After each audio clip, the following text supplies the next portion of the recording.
Hey everyone, just wanted to jump in on this beautiful day out here enjoying this awesome weather that God's given us. And something upon my heart, ever since our Bible study on Tuesday night, it's just been kind of reiterating around, and I just wanted to share it with you. We were diving into the Beatitudes, and in Matthew 6, verses 19 through 21, it's talking about building your treasures in heaven and not so much here on earth. Where on earth things will be destroyed. So I'm going to dive in really quick. In Matthew 19 it says, "Do not store up for yourselves treasures on earth, where moth and rust destroy, and where thieves break in and steal. But store up yourselves treasure in heaven, where moth and rust do not destroy, and where thieves do not break in and steal. For where your treasure is, there your heart will be also." And that is so true with all of these things in our life.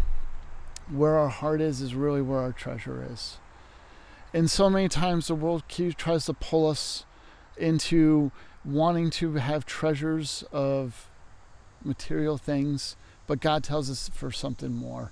He calls us for something more.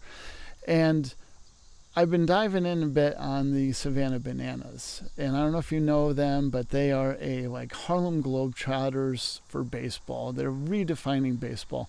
They're becoming a huge success. They've been a huge success online, and it didn't start out that way. It started with a thought and kept going and kept going. They were willing to try new things. They were willing to fail, but keep going. But the president, owner, CEO, the guy is like, we care about our fans. The whole heart of the Savannah Banana organization is about the fans. So if a ticket is $30, it should cost $30. Taxes and fees, they cover all of that. They just want it to be $30. If a jersey's $60, it should just be $60. No extra hidden stuff.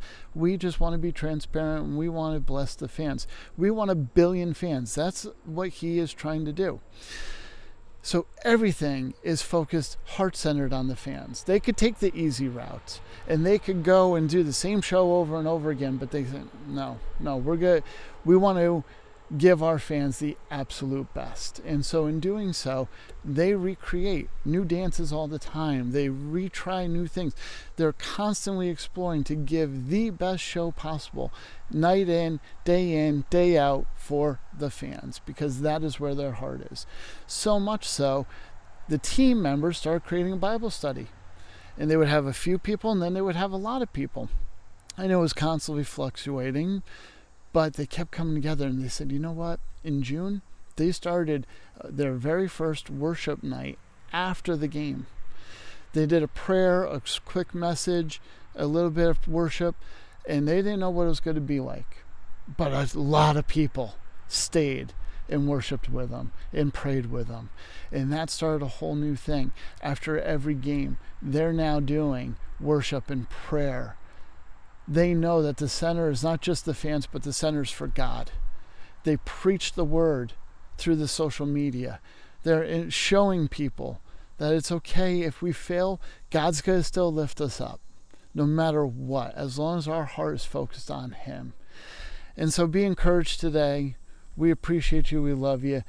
Let's always make sure that our focus is on God and the treasures of heaven, not the material things.